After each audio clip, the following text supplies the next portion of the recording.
न्यास परिषद के जो सम्मानित अध्यक्ष हैं उनसे अनुरोध किया है कि हम लोग राजस्व विभाग एक बैठक बुला रहे हैं जिसमें धार्मिक न्यास परिषद के सभी सदस्य और उनके सचिव रहेंगे, लॉ सेक्रेटरी।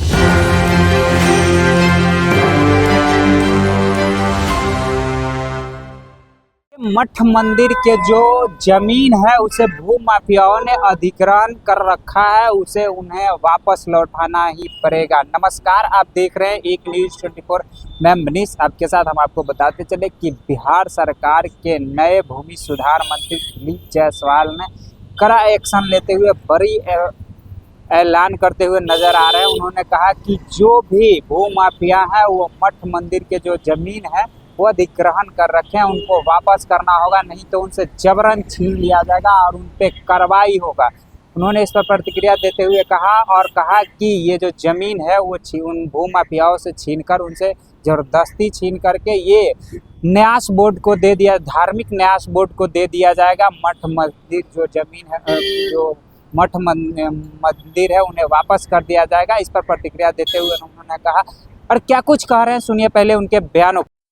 बड़ा निर्णय आप लोगों ने लिया है कि मठ मंदिरों पर के जो जमीन पर जो अवैध कब्जा है उसे भी अब सरकार और आपकी विभाग। देखिए, राजस्व विभाग ने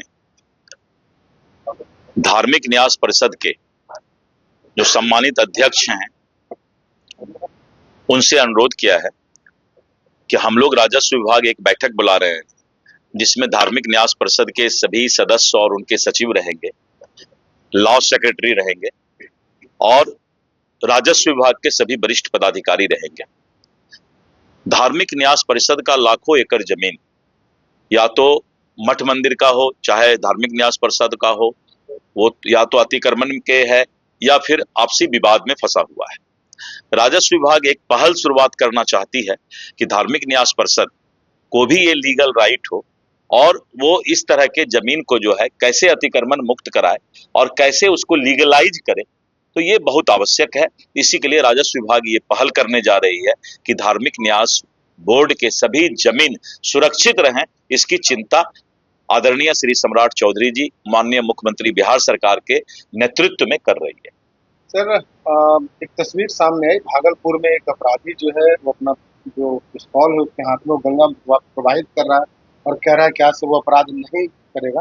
तो क्या आपको लगता है कि जो वाकई जो बिहार में जो एनकाउंटर हो रहा है और जिस तरीके से अपराधियों पर कार्रवाई हो रही है उसकी ये तस्वीर है? देखिए, मैं एक बात बताता हूं आपको, आप ये बात कभी सोचेंगे, मीडिया के लोगों को भी सोचने की आवश्यकता है। अपराधी कौन है? हमारा ही बेटा भतीजा है। अपराधी बिहार के बाहर का नहीं, यानी बिहार की जो 14 करोड़ आबादी है उसी आबादी में किसी न किसी बेटे, किसी न किसी का रिश्तेदार या तो अपराधी है। तो ऐसे लोगों को समाज में भी संस्कार और अपने बाल बच्चों पर ध्यान देने की आवश्यकता है और धीरे धीरे पूरे बिहार में ये माहौल बना है। हमने मुजफ्फरपुर में अनुरोध किया है जनता से कि अपराधियों को अपने यहाँ किसी भी तरह के कार्यक्रम में नहीं बुलाएं, भोज भात में बहिष्कार करें। पूरे बिहार के अंदर ये आह्वान हमने किया है कि कोई भी अपराधी, कोई भी देह हाथ ऐंठ कर चलने वाला रंगदार, उसको समाज बहिष्कार करना शुरू कर दे। कोई भोज भात में नहीं बुलाए, कोई फंक्शन में नहीं बुलाए।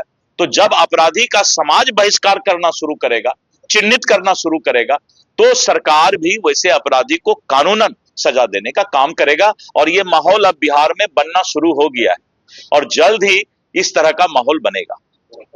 कल आपने एक समीक्षा बैठक की और बैठक में सख्त निर्देश भी दिया है अधिकारियों को। हमने कल निगरानी विभाग का, जो हमारे राजस्व विभाग का निगरानी विभाग है, उसका मैंने समीक्षा किया।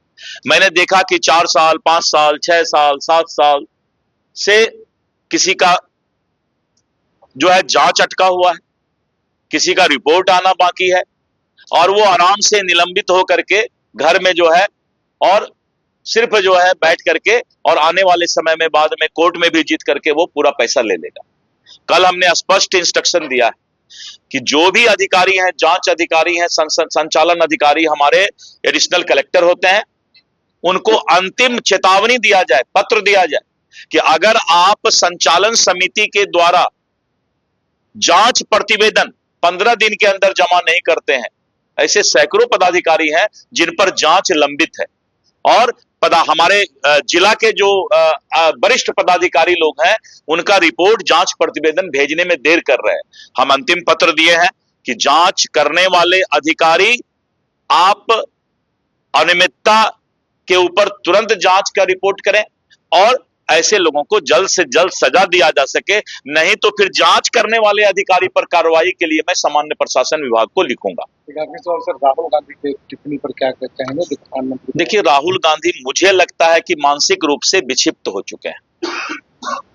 उम्र के हिसाब से उनका जो दिमाग डेवलप होना चाहिए थोड़ा उसमें कहीं कमी रह गई है। अब मैं भगवान को दोष नहीं देना चाहता हूं, इसलिए वो आदमी कब क्या बोल जाता है उसको खुद भी पता नहीं, कुछ से कुछ बोल देना। और यही कारण है कि राहुल गांधी ये ठेका लेकर आया है कि कांग्रेस का जब तक हम हिंदुस्तान और भारत में नाव नहीं डुबो देंगे, कांग्रेस का सफाया नहीं कर देंगे, तब तक राहुल गांधी चुप रहने वाला नहीं। तो जी हाँ, आपने सुना, उन्होंने इस पर प्रतिक्रिया देते हुए कहा और उन्होंने यह भी कहा कि राहुल गांधी को लेकर के भी उन्होंने टिप्पणी करते हुए प्रतिक्रिया देते हुए कहा। और उनसे जब सवाल किया गया कि एक अपराधी है, गुंडे है, जो क्रिमिनल है, वो अपने गन को गंगा में प्रवाहित कर रहे हैं, तो इस पर भी उन्होंने प्रतिक्रिया देते हुए नजर आए। तो ऐसे ही तमाम खबरों के लिए बने रहें एक न्यूज़ 24 के साथ। धन्यवाद।